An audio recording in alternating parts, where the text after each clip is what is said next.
प्रिय विद्यार्थियों, सुप्रभातम। कैसे हो आप सब? आशा करती हूँ कि आप कुशल पूर्वक होंगे। प्यारे बच्चों, 9th क्लास में हम चैप्टर नंबर 2 आज शुरू करेंगे, क्योंकि फर्स्ट चैप्टर जो हमारा है वह डिलीट कर दिया गया है। तो आज हम चैप्टर नंबर 2, जिसका नाम है स्वर्ण काका है, वह पढ़ेंगे, याद करेंगे बहुत अच्छे से। इसमें जो कहानी है, वह कथा है, उसको बहुत अच्छे से समझेंगे। यह जो पाठ है श्री पद्म शास्त्री द्वारा रचित है, जो कि विश्व कथा शतकम से लिया गया है। और यह जो विश्व कथा शतकम है, इसमें लगभग 100 से ज्यादा कहानियां हैं, और वे सभी कहानियां सामान्य लोक कथाओं से ही संबंधित हैं। इसमें जो इसके लेखक हैं पद्म शास्त्री, इन्होंने बर्मा देश की से एक श्रेष्ठ कहानी को चुनकर इस कहानी का निर्माण किया है। इस कहानी में बताया गया है कि एक लड़की जो कि अत्यंत सुंदर और अच्छे स्वभाव की होती है, उसकी माँ उसे यह कहकर जाती है कि मैं धूप में चावलों को सुखाकर जा रही हूँ, और जब तक धूप रहे तुम इन चावलों की पक्षियों से रक्षा करना। तो है लड़की बेचारी उन चावलों की रक्षा करती है, लेकिन अचानक से वहां एक कौवा आ जाता है, जो कि सोने के पंखों वाला, चांदी की चोंच वाला, यानी कि सोने का कौवा वहां आ जाता है और उसके चावलों को खा रहा होता है और हंस रहा होता है। तो वह लड़की उस कौवे को हटाती हुई कहती है कि मेरी माँ अत्यंत गरीब है, तुम हमारे चावलों को मत खाओ। तो वह कौवा उस लड़की की बात का जवाब देते हुए कहता है कि तुम कल सुबह गांव के बाहर जो पीपल का पेड़ है, उसके पीछे आ जाना, मैं तुम्हारे चावलों का मूल्य तुम्हें दे दूंगा। उस लड़की को उस कौवे की बात सुनकर सारी रात नींद भी नहीं आई। अगली सुबह, अगले दिन जैसे ही सूर्य उदय हुआ, उस सूर्य उदय से मतलब पहले ही वह लड़की गांव से बाहर जो पीपल का पेड़ है वहां पहुंच जाती है। कौवा सोकर उठा था, तो उसने उस लड़की से कहा, अरे तुम आ गई हो, आओ, मैं तुम्हारा इंतजार कर रहा था, मैं तुम्हारे लिए सीढ़ी उतार देता हूँ। जब उस लड़की ने देखा कि वहां तो सोने का महल बना हुआ था, वह लड़की यह सब कुछ देखकर हैरान रह गई।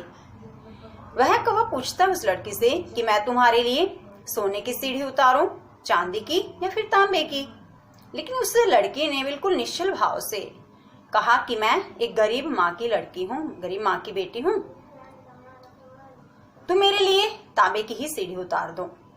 लेकिन उस कौवे ने सोने की सीढ़ी से उस लड़की को भवन में प्रवेश करवाया, काफी अच्छे से उसका स्वागत किया। चलिए चैप्टर देखते हैं, बहुत अच्छे से हम इसको समझेंगे, बहुत अच्छे से इसको याद करेंगे और अपनी नोटबुक में राइट करेंगे। प्यारे बच्चों, आज हम 9th क्लास में चैप्टर नंबर 2, जिसका नाम है स्वर्ण काका है, वह पढ़ेंगे और साथ ही साथ इसकी हिंदी व्याख्या बहुत अच्छे से लर्न करेंगे। देखिए, पाठ का परिचय है। यह पाठ श्री पद्म शास्त्री द्वारा रचित है, यानी इसके राइटर कौन है? पद्म शास्त्री।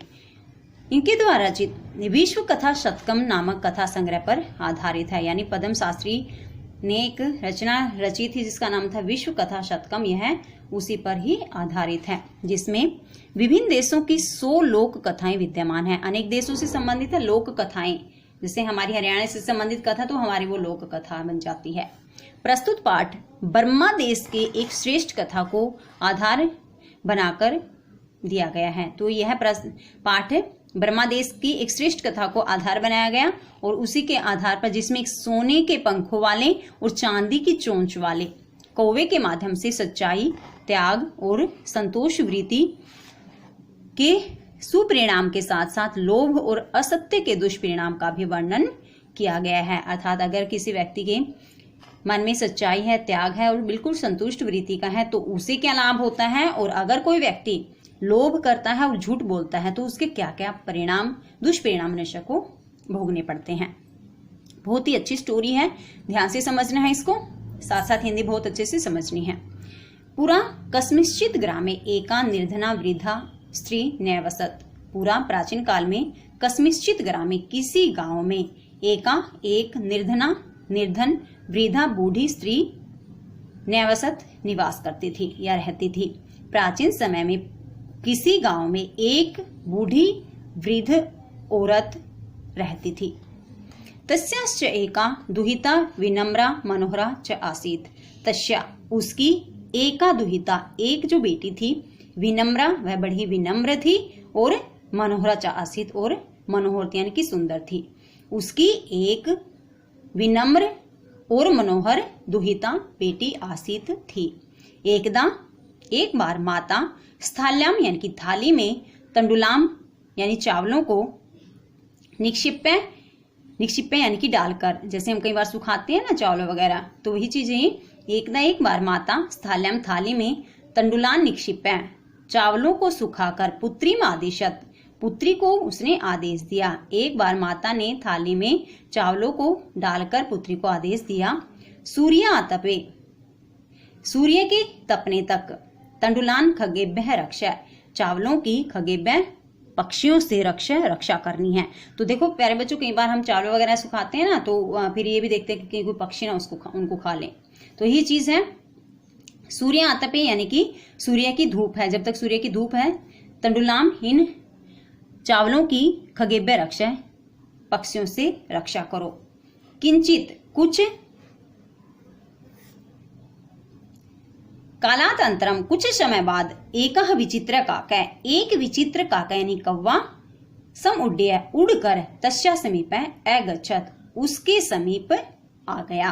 कुछ समय बाद एक विचित्र सा कौवा उड़कर उसके पास आ गया, यानी वो जो चावल सूखे हुए थे उनके पास आ गया। दोबारा देखो, पूरा कस्मिश्चित ग्रामे प्राचीन समय में किसी गांव में एका निर्धना वृद्धा स्त्री न्यवसत एक वृद्ध स्त्री रहती थी। तस्याश्च एका दुहिता विनम्रा मनोहरा च आसीत उसकी एक बेटी जो विनम्र और मनोहर थी। उसकी एक बेटी थी जो विनम्र और मनोहर थी। एक बार माता स्थाल्याम तंडुलाम निक्षिप्य थाली में चावलों को डालकर पुत्री को आदेश दिया। एक बार माता ने थाली में चावलों को सुखाकर डालकर अपनी पुत्री को आदेश दिया, सूर्य आतपे तंडुलान खगेभ्य रक्ष सूर्य के तपने तक या सूर्य की धूप में इन चावलों की जो है पक्षियों से रक्षा करो।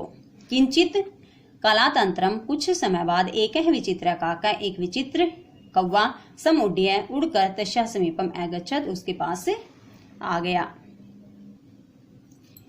नहीं एतादृश ऐसा स्वर्ण पक्ष सोने के पंखों वाला, रजत चंचू और चांदी की चोंच वाला। स्वर्ण काका है सोने का कौवा, तया पूर्वम दृष्ट उसके द्वारा पूर्वम पहले दृष्ट देखा गया, यानी कि सोने के पंखों वाला और चांदी की चोंच वाला सोने का कौवा, ऐसा उन्होंने पहले उसके द्वारा कभी भी देखा नहीं गया। तम तंडुलान खादंतम हसंतम च विलोक्य तम उसको तंडुलाम चावलों को खादम तम खाते हुए, हसंतम च और हंसते हुए, विलोक्य देखकर बालिका लड़की ने रोदितुम आरब्धा रोना शुरू कर दिया। तो यहाँ क्या है, तम तंडुलाम खादंतम उसने क्या किया, जो सोने के पंख वाला और चांदी की चोंच वाला जो सोने का कौवा था ना, वो वहां पर आ जाता है, और ऐसा कौवा उस लड़की ने पहले कभी देखा ही नहीं था। तम तंडुलान खादंतम उसने चावलों को खाते हुए, हसंतम च और हंसते हुए, विलोक देख कर बालिका रोदितुम आरब्धा लड़की ने रोना शुरू कर दिया। तम निवारयंती उसको हटाती हुई, सा प्रार्थयत उसने प्रार्थना की, यानी उसने कौवे को हटाया वहां से चावलों से, और सा प्रार्थयत उसने प्रार्थना की। तंडुलान मां भक्ष्य चावलों को मत खाओ, मदिया माता अतीव निर्धना वर्तते मेरी माता अत्यंत गरीब है। स्वर्ण पक्ष है काका प्रवोच सोने के पंख वाला कौवा बोला, मां सुच है चिंता मत करो। सूर्य उदयात प्रागै सूर्य उदय होने से प्रागै पहले, ग्रामात बही गांव से बाहर, पिप्पल वृक्षम पीपल के वृक्ष के अनु पीछे, तव्या आगंतव्यम तुम आ जाना। तो उसने क्या कहा, सोने के पंख वाले कव्वे ने, स्वर्ण पक्ष काका प्रवोच सोने के पंख वाले कव्वे ने कहा, मां सुच है चिंता मत करो। सूर्य उदयात प्रागै सूर्य उदय होने से प्रागै पहले, ग्रामात बही गांव से जो बाहर है, गांव के जो बाहर है, पिप्पलम वृक्षम पीपल के वृक्ष के अनु पीछे, तव्यागंतम तुम आ जाना। अहम तुभ्यम मैं तुम्हें तंडुल मूल्यम दास्यामी इन चावलों का मूल्य दे दूंगा। मतलब उसने जैसे खाए थे ना थोड़े से चावल, तो वह उसने जब कहा कि मेरी माँ तो अत्यंत गरीब है, तो उसने कहा कि तुम ना पीपल के वृक्ष के पीछे आ जाना, जो कि गांव से बाहर है। मैं तुभ्यम तुम्हें तंडुलम मूल्यम दास्यामि, चावलों का मूल्य दे दूंगा। पर हर्षिता बालिका, तो वह बच्ची खुश हो जाती है। प्रसन्न हुई वह बालिका, निद्राम अपि न लेभे, निद्रा को भी प्राप्त नहीं हुई। मतलब रात को ना उस लड़की को नींद भी नहीं आई। दोबारा देखते हैं इसको। नेतादृश स्वर्ण पक्ष रजत चंचु स्वर्ण काकतया पूर्वम दृष्ट है।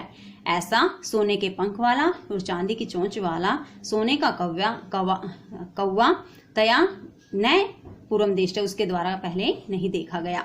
तम तनुलाम खादंतम, उसको चावल खाते हुए, हसंतम च, और हंसते हुए विलोक कर देख कर बालिका रोदितुम आरब्धा, लड़की ने रोना शुरू कर दिया।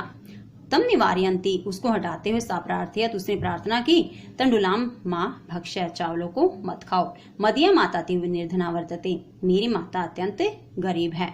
स्वर्ण पक्ष काका प्रवोच, सोने के पंख वाले कव्वे ने कहा, माँ सुच है, चिंता मत करो। सूर्य उदयात प्राग, सूर्य उदय होने से पहले, ग्रामात वही, गांव के बाहर, पिपलम वृक्षम, पीपल के वृक्ष के अनु पीछे, तव्य आगंतव, तुम आ जाना। अहम तुभ्यम तंडुल मूल्यम दास्यामि, मैं तुम्हें चावलों का मूल्य दे दूंगा। पर हर्षिता बालिका, खुश हुई बालिका, निद्राम अपि न लेभे, निद्रा को भी प्राप्त नहीं हुई। सूर्य उदयात पूर्वमेव सा तत्र उपस्थिता, सूर्य उदय होने से पहले ही सा, वह लड़की, तत्र वहां, उपस्थिता, पहुंच गई। सूर्य उदय होने से पहले ही वह वहां पहुंच गई। वृक्ष ऊपरी, वृक्ष के ऊपर, विलोक्य देखा, साच आश्चर्यचकिता, जब उस लड़की ने वृक्ष के ऊपर देखा तो वह हैरान रह गई। आश्चर्यचकिता संजाता, हैरान रह गई। यत की तत्र वहां, स्वर्ण में प्रासाद वर्तते, सोने का प्रासाद यानी कि महल वर्तते है। देखो यहाँ से देखो, वृक्ष से ऊपरी विलोक्य, वृक्ष के ऊपर जैसे लड़की ने देखा, सच आश्चर्यचकिता संजाता, वह आश्चर्यचकित हो गई। यत की तत्र वहां, स्वर्ण में प्रासाद वर्तते, सोने का महल है। यदा काके सहित्वा प्रबुद्ध, जब कौवा सहित्वा सोकर प्रबुद्ध जागा, तदा तब, तेन उसने, स्वर्ण ग्वाक्षात कथितम, स्वर्ण यानी कि सोने की, ग्वाक्षात यानी कि खिड़की से, तब उसने सोने की खिड़की से कथितम कहा, अहो बाले, अरे लड़की, तुम आगता, तुम आ गई हो, तिष्ठ, रुको, अहम त्वत् कृते, मैं तुम्हारे लिए सोपानम अवतारियामी, सीढ़ी उतारता हूँ। क्योंकि यह लड़की ऐसे तो महल में जा नहीं सकती, तो वो पीपल के पेड़ के ऊपर था। ठीक, उसने कहा कि मैं तुम्हारे लिए सीढ़ी उतारता हूँ। तत्कथ्य, तो बताओ, स्वर्ण में, रजत में, उत ताम्र में वा, तो बताओ कि सोने की, चांदी की या फिर तांबे की सीढ़ी उतारूं। तो उसने कहा ना कि मैं तुम्हारे लिए सीढ़ी उतारता हूँ। तो फिर उसने ना लड़की से पूछा कि तुम बताओ, तुम्हारे लिए सोने की सीढ़ी उतारूं, चांदी की सीढ़ी उतारूं या फिर तांबे की। कन्या प्रावोचत, लड़की ने कहा, अहम, मैं, निर्धन मातु दुहिता अस्मि, गरीब माँ की बेटी हूँ। उसने कहा कि मैं गरीब माँ की बेटी हूँ। ताम्र सोपानेन एवागमिष्यामि, तांबे की सोपान से ही, सीढ़ी से ही आगमिष्यामि, आऊंगी। परम, लेकिन स्वर्ण सोपानेन सा स्वर्ण भवनम आरोहत, लेकिन सोने की सीढ़ी से सा, उसने स्वर्ण भवनम आरोहत, सोने के भवन में प्रवेश किया। लेकिन उस कवि ने क्या किया, उसके लिए तांबे की सीढ़ी नहीं उतारी, बल्कि सोने की सीढ़ी से उसको भवन में प्रवेश करवाया।